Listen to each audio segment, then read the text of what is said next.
Assalamualaikum warahmatullahi wabarakatuh. Apa kabar semuanya? Semoga kita selalu dalam keadaan sehat walafiat dan semoga kita dijauhkan dari semua keburukan dan segala penyakit. Amin.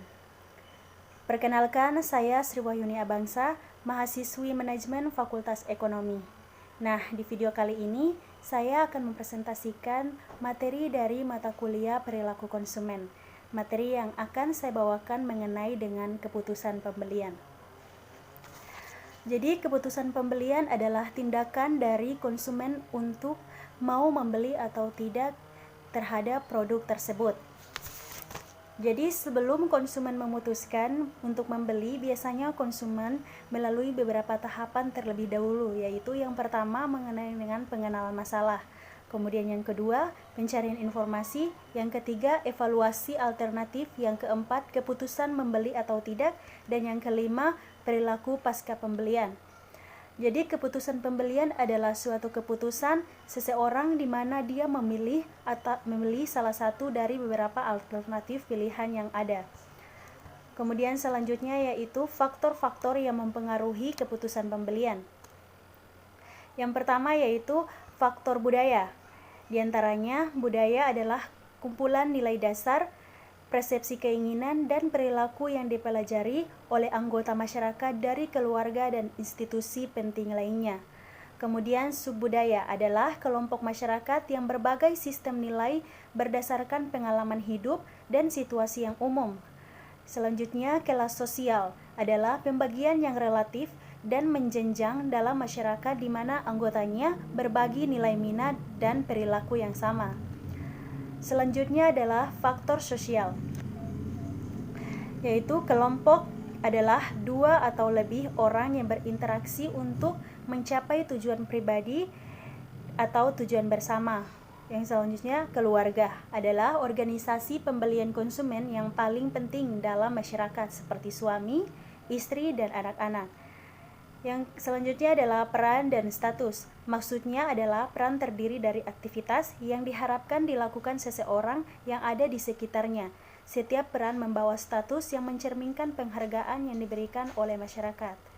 Kemudian faktor yang ketiga adalah faktor pribadi, yaitu diantaranya usia dan tahap siklus hidup.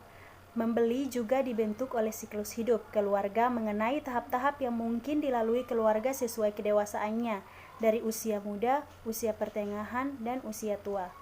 Pekerjaan maksudnya adalah pekerjaan seseorang mempengaruhi barang dan jasa yang mereka beli. Kemudian situasi ekonomi, yaitu situasi ekonomi mempengaruhi pilihan produk, pemasaran produk, yang peka terhadap pendapatan, mengamati kecenderungan dalam pendapatan pribadi, tabungan, dan tingkat minat. Selanjutnya yaitu gaya hidup, adalah pola kehidupan seseorang yang diwujudkan dalam psikografisnya. Gaya hidup yang dimaksud adalah mengenai aktivitas atau pekerjaan, hobi, berbelanja, olahraga, dan kegiatan sosial. Minat atau makanan, mode, keluarga, rekreasi. Opini yaitu isu sosial, bisnis, ataupun produk. Kepribadian dan konsep diri. Kepribadian atau personality mengacu pada karakteristik psikologi unik seseorang yang menyebabkan respon yang relatif konsisten dan bertahan lama terhadap lingkungan orang itu sendiri. Yang kelima yaitu faktor psikologi. Motivasi adalah kebutuhan dengan tekanan kuat yang mendorong seseorang untuk mencari keputusan atas kebutuhan tersebut. Persepsi adalah seseorang di mana orang memilih mengatur dan mengekspresikan informasi untuk membentuk gambaran dunia yang berarti, yaitu diantaranya pembelajaran. Maksudnya adalah perubahan dalam perilaku seseorang yang timbul dari pengalaman. Keyakinan dan sikap. Keyakinan adalah pemikiran deskriptif yang dimiliki seseorang mengenai sesuatu. Sikap adalah evaluasi, perasaan, dan tendensi yang relatif konsisten dari seseorang terhadap sebuah objek atau ide pembeli. Langkah-langkah keputusan pembelian, yang diantaranya adalah pengenalan kebutuhan, yaitu di mana proses pembelian dimulai ketika pembeli mengenali masalah atau kebutuhan kebutuhan. Yang selanjutnya yaitu pencarian informasi. Seseorang konsumen yang terangsang akan terdorong untuk mencari informasi yang lebih banyak. Kemudian evaluasi alternatif.